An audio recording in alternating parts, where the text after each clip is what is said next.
Hello everyone and welcome. आज हम लोग इस वीडियो में एक मार्केट के फॉर्म को स्टडी करने वाले हैं जिसका नाम है ओलिगोपॉली।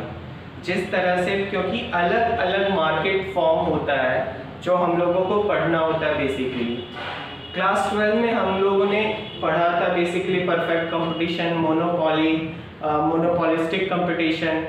अब आपको ग्रेजुएशन और मास्टर्स में जो है ओलिगोपॉली के बारे में, मतलब उन मार्केट फॉर्म को तो पढ़ना ही है, बट इन मार्केट फॉर्म्स को स्पेशली ओलिगोपॉली को आपको बहुत ही डिटेल में स्टडी करना है। इसमें बहुत सारा थ्योरीज होता है, तो हम उन थ्योरीज को पढ़ने वाले हैं।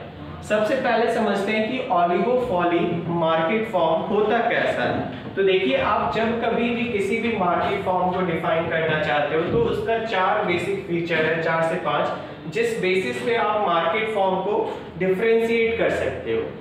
पहला क्या है फीचर? Number of buyers. अगर नंबर ऑफ बायर्स लार्ज है तो वो एक कैरेक्टरिस्टिक वाइज के बेसिस पे हम ये नहीं बोल सकते कि ये ओलिगोपॉली होगा, क्योंकि परफेक्ट कंपटीशन मार्केट में भी क्या होता है, हमारा नंबर ऑफ बायर्स लार्ज होता है। तो आपको पहले सारा कॉम्बिनेशन देखना पड़ेगा, ठीक है ना।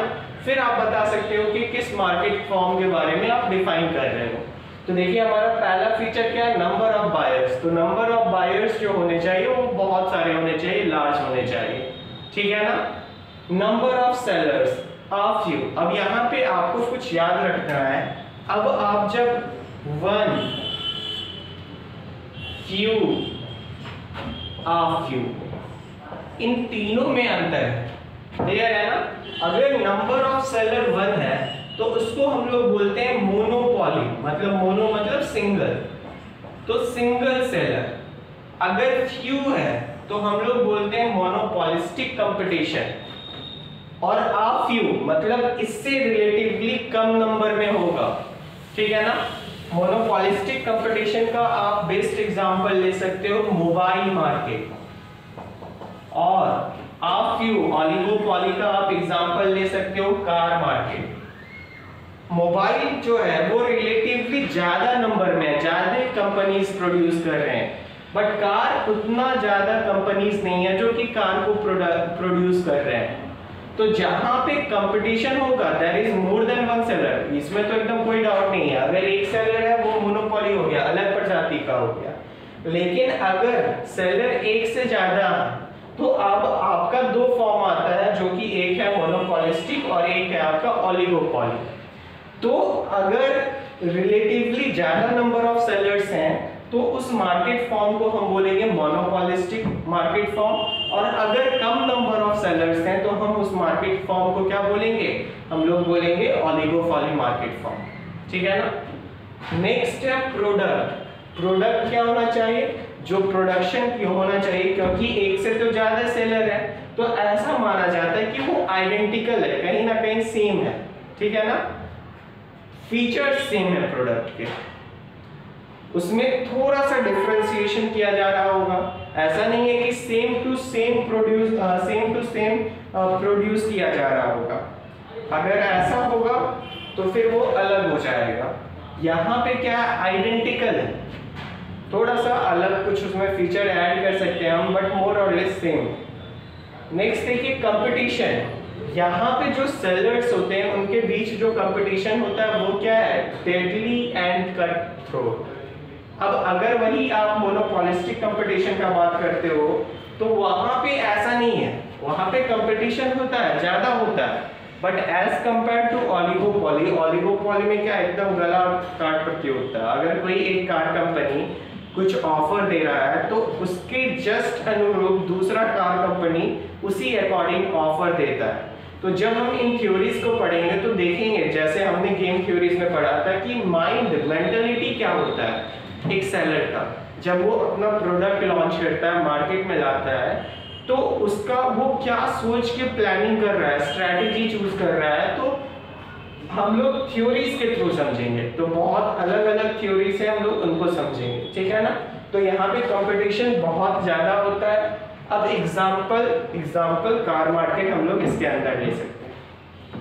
अब देखिए ओलिगोपॉली में क्या है ना, कि ओलिगोपॉली में एक से ज्यादा सेलर है। अब इस बेसिस पे हम दो टाइप्स में डिवाइड कर सकते हैं, एक नॉन कॉल्यूसिव ऑलिगोपॉली, एक कॉल्यूसिव ऑलिगोपॉली। नॉन कॉल्यूसिव ऑलिगोपॉली क्या होता है ना, जहाँ पे कंपनी अलग अलग है और उन कंपनीज के बीच में कंपटीशन है, राइवलरी है, मतलब आपस में भिड़े हुए हैं कि नहीं मेरा प्रोडक्ट, क्योंकि अगर हम प्रोडक्शन कर रहे हैं तो मेरा मेन मोटिव क्या है, प्रॉफिट कमाना। उसी तरीके से हर कंपनी का अपना मोटिव है, प्रॉफिट कमाना। तो यहाँ पे क्या है ना कि यहाँ पे कंपटीशन चलता है। और ध्यान से याद रखिएगा, जब भी आप नॉन कॉल्यूसिव की बात करते हो तो आपको याद रखना है कि यहाँ पे जो भी प्रोड्यूसर हैं, जो भी सेलर हैं, वो बेसिकली नेव है। नेव मतलब क्या होता है ना, भोले हैं, क्योंकि वो ये नहीं समझ रहे हैं अगर वो दोनों हाथ मिला ले तो वो ज्यादा प्रॉफिट कमा सकते हैं। यहाँ पे क्या है, वो भोले हैं, वो ये सोच रहे हैं कि ये अगर ये इसने चला है तो अब आगे ये नहीं चलेगा।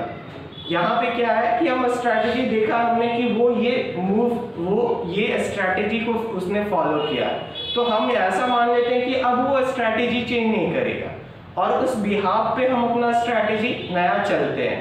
बट जैसे ही हम नया स्ट्रैटेजी लाते हैं तो वो भी अपना ये कर देता है। फॉर एग्जांपल अगर उसने प्राइस कम किया तो हमने देखा उसने प्राइस कम कर लिया, अब हम ऐसा मान के चलते हैं कि वो अब और प्राइस कम नहीं करेगा।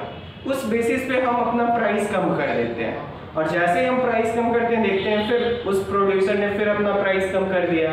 तो वो ये नहीं समझ रहे कि अगर हम दोनों एक साथ बैठ जाएं, एक प्राइस पे दोनों एग्री हो जाए कि कुछ भी हो जाए इस प्राइस से तो कम पे बेचना ही नहीं है, तो वो दोनों ज्यादा प्रॉफिट कमाएंगे। तो वो ये बात नहीं समझ पा रहे।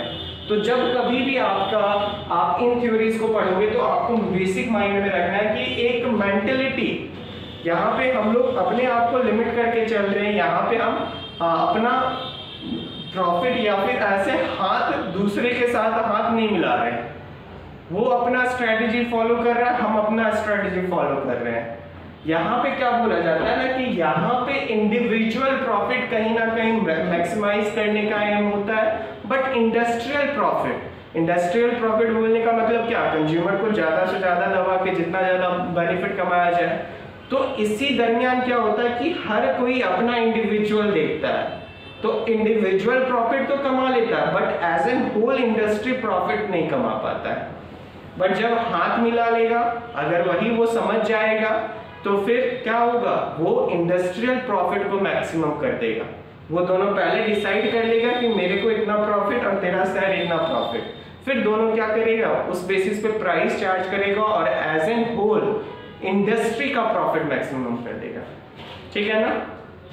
अब देखिए अलग अलग थ्योरीज हैं। जब हम लोग पढ़ते हैं कि फर्म्स आपस में हाथ नहीं मिला है, ठीक है ना, फर्म्स जो है वो इंटरडिपेंडेंट है, मीन्स वो ऐसा नहीं है कि इंटरडिपेंडेंट होने के बाद भी मतलब ऐसा नहीं है कि अलग अलग या फिर दोनों एक जगह बैठ के पूरे प्लानिंग कर रहे हैं, ऐसा नहीं है। यहाँ पे क्या है, ऐसा माना जा रहा है कि उन दोनों के बीच राइवलरी है, उन दोनों को अपना इंडिविजुअल प्रॉफिट के बारे में सोच रहे हैं। तो ऐसे केस में कुछ थ्योरीज होते हैं जो हमें बताते हैं कि फर्म्स का मेंटेलिटी क्या होगा। और बेसिकली जो भी थ्योरीज है वो हम लोग पहले डुओपॉली क्या होता है, जहाँ पे दो सेलर है, तो हम लोग डुओपॉली में अप्लाई करेंगे। देखिए थ्योरीज क्या क्या है। पहला है कार्नोट मॉडल, और यही जो है आपका एक क्रोनोलॉजिकल ऑर्डर है।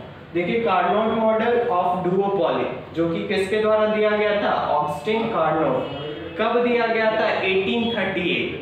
तो कहीं ना कहीं ये ऑलिगोपॉली का पहला थ्योरीज है जो कि सेलर के नेचर के बारे में डिस्क्राइब करता है। नेक्स्ट देखिए बर्टेंड मॉडल ऑफ डुओपॉली किसके द्वारा दिया गया था, जोसेफ बर्टेंड। कब दिया गया था, 1883 में। नेक्स्ट देखिए एजवर्थ मॉडल कब दिया गया था, इनके द्वारा दिया गया था, फ्रांसिस एजवर्थ के द्वारा। कब दिया गया था, 1897। नेक्स्ट है चैम्बरलिन ऑलिगोपॉली मॉडल, एडवर्ड चैम्बरलिन। कब दिया गया था, 1929 में। नेक्स्ट है स्टैकलबर्ड मॉडल, किसके द्वारा दिया गया था, हेनरिक फेरियन वॉन स्टैकलबर्ड। कब दिया गया था, 1934 में।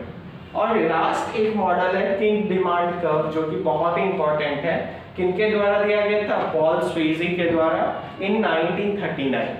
तो ये सारे अलग अलग थ्योरीज हैं जो कि सेलर के नेचर के बारे में बताएंगे, जब वो दोनों आपस में कॉल्यूजन या फिर आपस में कोलाइड नहीं किए हैं, वो दोनों अभी भी कंपटीशन में है। तो उनका क्या मेंटालिटी होगा, उनका क्या साइकोलॉजिकल स्ट्रेटेजी होगा, वो इन थ्योरीज के द्वारा हम लोग समझेंगे। तो अब देखिए दूसरा टाइप है कॉल्यूसिव ओलिगोपॉली। इसका मतलब क्या होता है कि जहां पे राइवलरी नहीं है बिटवीन द सेलर, वो आपस में ही कुछ क्या कर लेते हैं, सेटिंग कर लेते हैं, आपस में ही कुछ तय कर लेते हैं कि किस बिहाफ में क्या करना है। तो उसको हम लोग बोलते हैं कॉल्यूसिव ओलिगोपॉली। अब इसके अंदर अलग अलग फॉर्म है जिसके द्वारा दोनों के बीच में क्या होगा, वो दोनों ज्वाइंट हो जाएंगे। जैसे एक फॉर्म है कार्टेल, दूसरा है merger, price leadership, basic price system. तो इन बेसिस पे दो फर्म्स के बीच में आपस में क्या होता है, एग्रीमेंट होता है। जैसे बेसिक प्राइस सिस्टम, ये आप देख सकते हो यहाँ पे फ्लिपकार्ट और अमेजन। तो यहाँ पे क्या होता है ना, आप देखोगे कि किसी किसी का प्राइस सेम रहता है, तो वो लोग क्या करते हैं ना, चेंजेस लाते हैं। किस में लाते हैं? डिलीवरी चार्ज में, number of days to deliver. तो इनमें कंपटीशन करते हैं, ठीक है ना। प्राइस लीडरशिप, जो प्राइस का लीडर है वो एक प्राइस तय कर दे रहा है, उस बेसिस पे उसी प्राइस को फॉलो किया जा रहा है। तो ये भी क्या है, यहाँ पे एक तरीके का एग्रीमेंट हो जाता है बिटवीन द फर्म्स। और ध्यान रखिएगा, अगर आप बात करेंगे नॉन कॉल्यूसिव में, तो यहाँ पे आपको हमेशा याद रखना है, यहाँ पे क्या होता है, इंडस्ट्रियल प्रॉफिट मैक्सिमाइज नहीं होता है। कॉल्यूसिव में ऐसा माना जाता है कि हमारा इंडस्ट्रियल प्रॉफिट क्या होता है, मैक्सिमाइज होता है। तो हम इन थ्योरीज को एक एक करके पढ़ेंगे। आज का क्लास सिर्फ इंट्रोडक्शन था अबाउट ओलिगोपॉली। आई होप आपको पसंद आया होगा। Thank you for watching this.